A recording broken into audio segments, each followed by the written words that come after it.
Hello and welcome to Expulsion at 50. In this episode, I invite Sejal Sachdev, an avid listener, to share her thoughts and reflections of Season 3. Sejal was born in Uganda and was only 7 at the time of the expulsion. She is part of the organising team for the 50th anniversary commemorative events in London.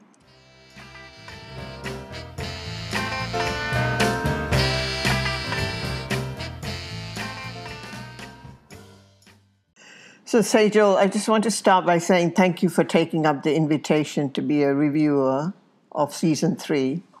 So, as a listener, I wonder what your main takeaways have been of the 12 episodes that you listened to. I think for me, definitely hearing more women's voices. They talked more about the emotional impact as well as the effect on their mental health in a way that men haven't been speaking. I also really enjoyed listening to the podcast of those people who didn't experience expulsion. And I think that was a very clever move to have Anthony and Claire talk about it, particularly Anthony, because he was so divorced from it. I was a bit taken aback by his language, like you people. And I'm sure that's because he's Greek or Turkish. It just came over as a bit like you people. His perspective of being quite dispassionate, because to him, we were just a project. So when then he had to go to Kenya, he said, well, that was just a project I had to do. So this was, for him, this was just work. So there was no emotion, it was just work. And I really liked listening to his perspective and how he didn't care, whether we stayed or go, but he had a work to do. He had to make sure these 5,000 Asians were safe. So I'm really delighted you got his view in. And then also Claire writing that book.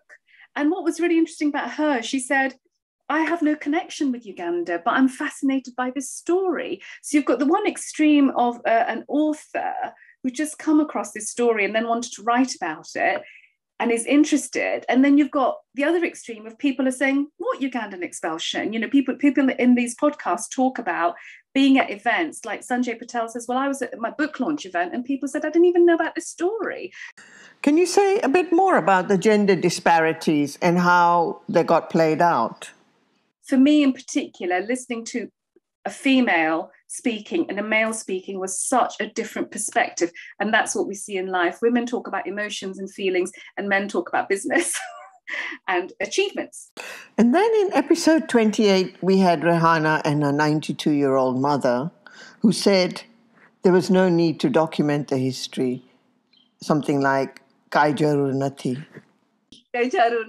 And I thought that's what my mum said, and also I think with her, with the fact that she had to go to New York, she didn't speak English, she worked from home, she wasn't that interested in talking about it, whereas I think her daughter, who'd had this kind of different aspect of it and realised the importance of how her mum would have benefited from female community. I think she said they were 3 hours away from the nearest Ugandan Asian community. And she's felt her mum really missed out on female companionship, which my mum had in North London. They would meet up and they would talk about their experience. So I think her mum really missed out on that and the shared experiences. Her mum was very interesting because she just got on with it. She said, don't judge us by the success we have now, as you don't know what we've been through. And I think that was really important for people to understand, that you see Ugandan Asians as these amazing success story, but underneath that, there's a lot of pain. So let's judge other refugees in the same way, that they too can thrive. So I think it's interesting. The older people don't want to talk about it, but the younger people do. Yeah, and Bina's story, and in particular, her being able to speak about domestic violence, I thought she was very brave. It was really brave. I found it very emotional because I've seen some of that firsthand. And then the way she wanted her mum's story told, and she had to do it after her mum had gone. And I think the comment she made, the first thing she said is feel the fear and do it anyway. Like, she was scared about writing this book, but she had the bravery to go and do it. And her mom put up with so much. And then she finally found the bravery to articulate what her mom wasn't able to say. I think she spoke to her mom's sister. Her mom died in 2003 from liver cancer. Even though her mom became a leading figure in the Asian community in Luton once her husband had died. And you see that story time and again. They're very oppressed by the men in the house. And then suddenly the men go and they find these wings, and there's many more stories like that to be told. But what she did by writing this book is maybe let other people come forward and speak of their story and their mother's story, because these situations are still happening in all communities, including our communities. I think that was a really important thing that she did. And, you know, she said at the end, trust the process. So I think what she meant by that was just do it, just do what you need to do. Because I think for her, it's probably been very cathartic. She does say this is a story which is stigmatized in our community. So if there is abuse going on, if women talk about it, they blame themselves. It's shameful. Don't tell anybody, it's shameful. But it's not your fault. I think it's because Ugandan Asian community, the women have felt so silenced for so long.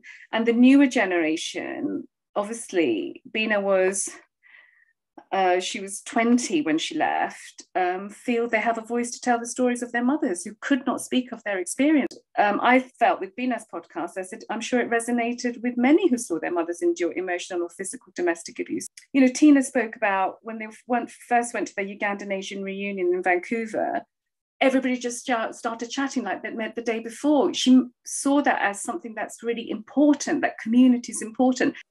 Men maybe still feel like, oh, you've got to be a man. You can't say that you were frightened. You can't say that you were traumatized. My dad won't say. My dad said, oh, we were worried, but he won't say he was scared. You know, it's that, say you're scared. Let your children have permission to then say, I'm scared and I'm frightened. Because if you always put on this front that everything's wonderful, that's not great, because life isn't wonderful, sadly.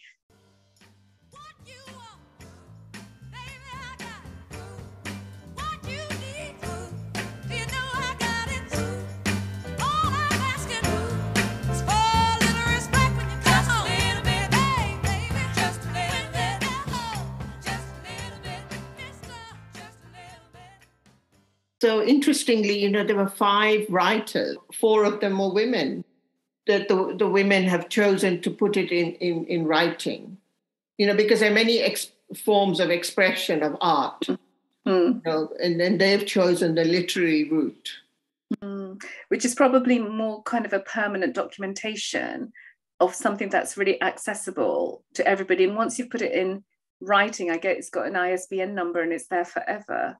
And I think a lot of what, you know, like Bina said, for example, she's not a writer and she still managed to do it. You know, Noreen wasn't a writer and she still managed to do it. I think it's people who feel very strongly that these stories have to be out there, because 50 years' time, Bina might not be here, I might not be here, and who's going to remember these stories? You know, our children and grandchildren won't remember these stories. And I think there's never going to be enough Ugandan expulsion stories, because every experience is so different. Actually, you know, in all honesty, Dola, listening to your podcast, I have learned so much. Listening to your podcast has really given us all a huge, wider experience of how other people have gone through, because my experiences have only been the people in my community or the people I've spoken to, but listening to people like Urmila and Bina and Jaffa, all these people, and you know, they've had such different experiences.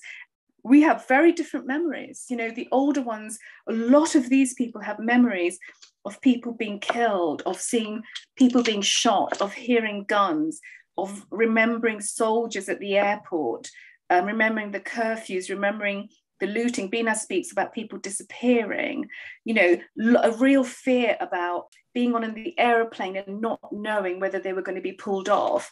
And I think it was Fatima's dad who was being looked for by Idi Amin's men. They had to hide, and then they were at the airport and they were still looking for him. The real fear. And these people, a lot of the people you've interviewed, have not let anything defeat them.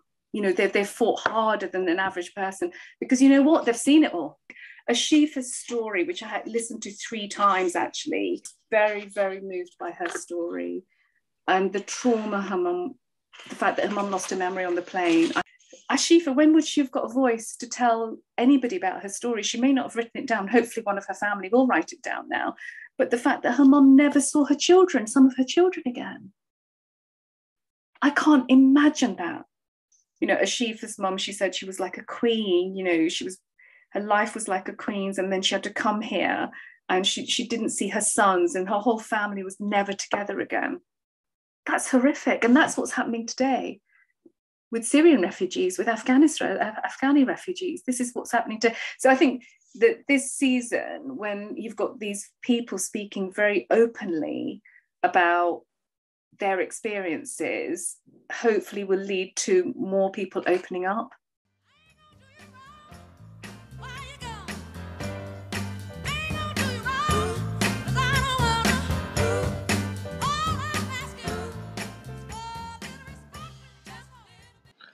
What would you say have been the key issues that have emerged from the podcasts? For me, the key issues are the shock of the announcement, the vivid memories of soldier shootings, Idi Amin's henchmen, the hostility of Ugandan friends. So Urmila speaks of being called a monkey, of being bullied on the way to school. Fatima, I think she said she stopped going to school, because she was being bullied. So people African friends who'd previously been friends was turned against them because effectively Idi Amin had given them permission to bully the Indians because they're no longer welcome here. And what about people's experiences of Britain? Fatima, for example. Because the first thing she said on her podcast is, we feel Ugandan.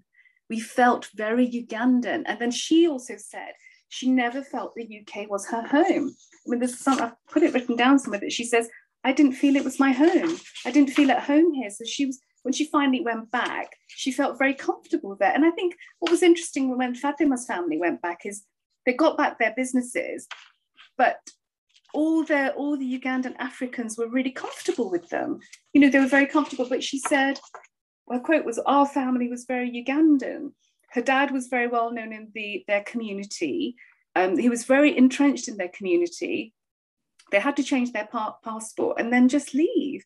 And she said, I always felt I was visiting England.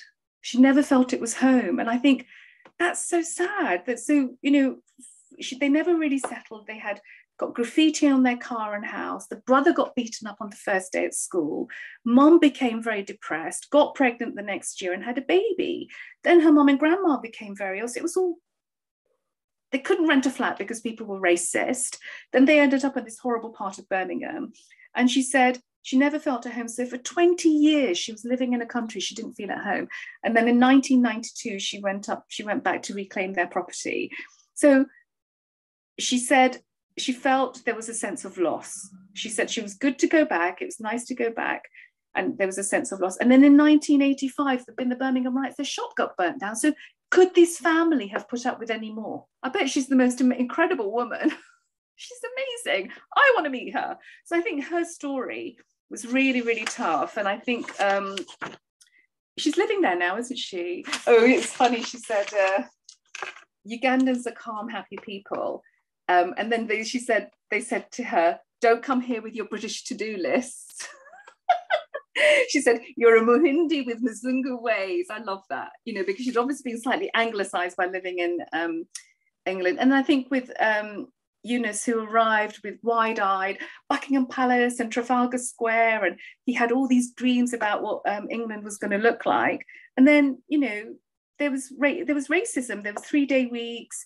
They felt really isolated, but they got to work. They opened a fish restaurant and hi-fi shops and furniture making, and they just got on with it. And he said his mom was from a frontier family in Afghanistan. What they've all demonstrated really, really well is not just survival, but tenacity and resilience. Again, I would say when you talked about resilience just now, it's generational resilience. You've got some of these, I can't remember who was, their dad came across when he was 14. He was widowed, he was orphaned in India. Then he came across and lived with his uncle at 14 in this new country in Uganda. So it's almost like a generational resilience. It's like built in. And then one of them, they said they had to move towns because granddad got ill. So they started their business again. We have this culture of starting over, whether it's in Uganda or starting in England, then going back to Uganda. There's this huge resilience. And I just wonder whether the next generation, the children of these Ugandan Asians, will have the same resilience. I wonder if they'll have that.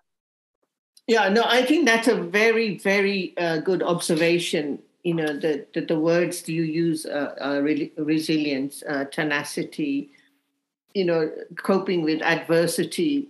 And I think that's a very strong thread that's going through. You could say inherited, it's part of our DNA, because I certainly, saw it in my mother, in my father as well. I think that ability to kind of reinvent oneself. And also, I think it comes through with Jafar Kaka and with Yunus and with Fatima, and Fatima's father in particular, like not wanting any handouts. That business acumen or that desire to just sort of start on your own is incredibly deep. And then, and I wondered, because, intentionally we had 3 episodes talking about business, and one was from a woman's perspective, how Fatima also, blossomed as a result of taking over the reins of her father's empire. Business.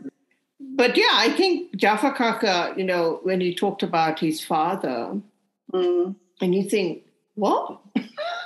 Yeah. He was 14 on a boat, and it wasn't, there was no internet, there was nothing. We just got on a boat. He just got on a boat, and then he started training, and then somebody said, well, come and work with me. So he went to work there. Then he went back to India to get married, and then he bought a bloody boat. Why would you buy a boat? Like, he's gone from nothing, and then said, well, they were very risk, not seeking, but they weren't risk averse. They're like, just give it a go. And I think that's the thing all throughout this. My dad was never a businessman. He was a banker, and to become a businessman, he had to do what he had to do. Women had to work in factories. Sanjay's mom went to work in a factory. My kakis went to work in factories because their English was rubbish.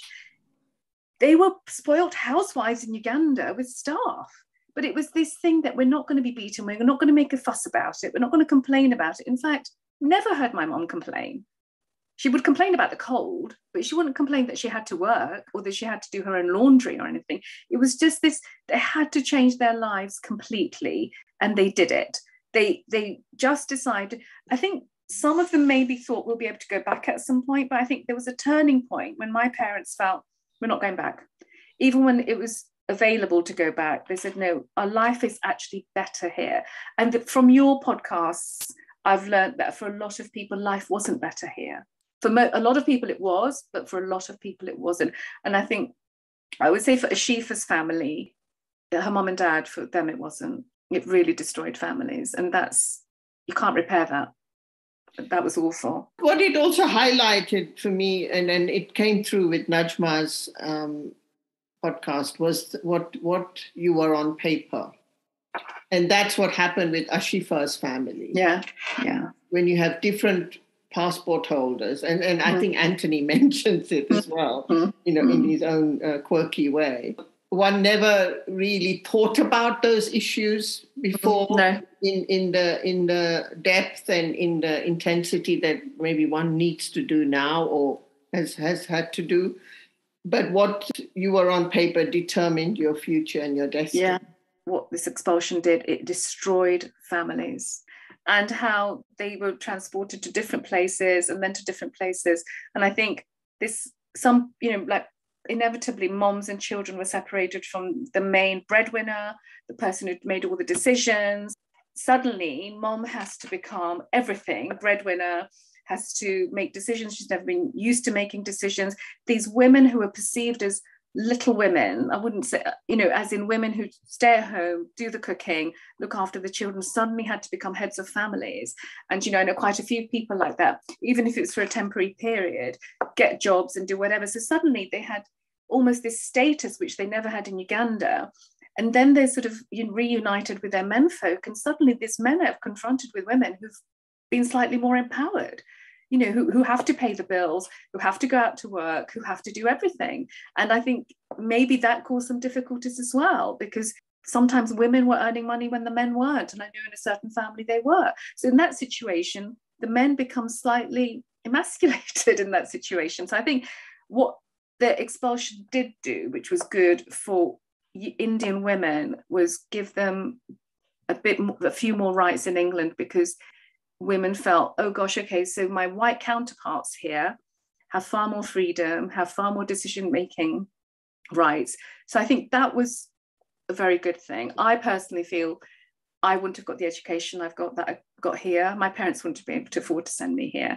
I might have got married off very young. Was culturally, it's so different here that I would say my generation have personally very much benefited culturally from being in this country. I think my life would have been very different. The other thing that keeps coming up time and again is how wonderful their life was. They talk about the mango trees and the guava trees and how lovely their social life was and how all the families integrated. I wasn't old enough to remember that. They had this whole established life. Then they come here, they're plonked in a town where they don't know anybody.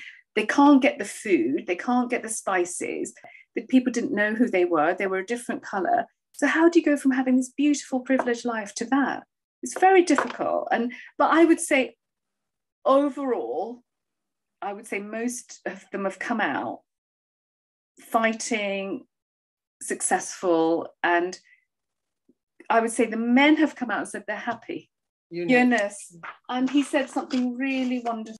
He says he's now enjoying writing and enjoying life. And then he says, refugees are a big, big problem in the world today. Reminds me of what I went through. It upsets me that my family, who have a nice life, that they're not so accommodating to those refugees. I have to say we need to be more tolerant as we don't know what's around the corner for us. And that's very true, that we have forgotten what it was like for us and we're not very empathetic to new refugees coming in. So I think this gentleman has a real heart of gold. He's obviously very successful, but he has a real empathy to other human beings. And of course, I'd love to meet him.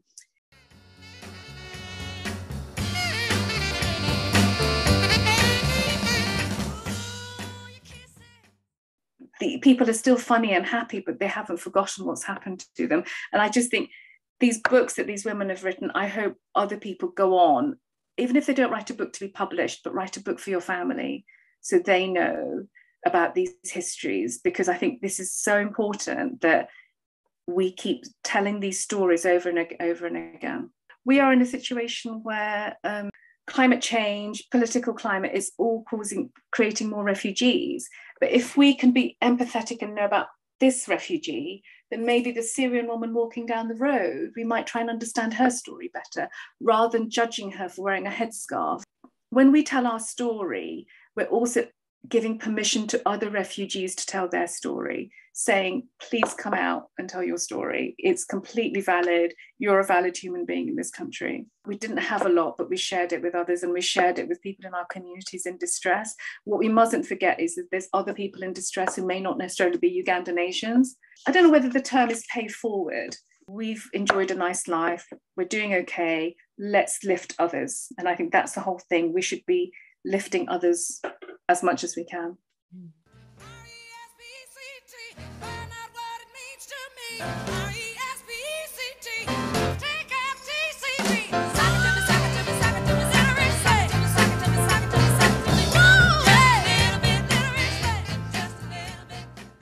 This has been, for me, the most moving season. So thank you for asking me.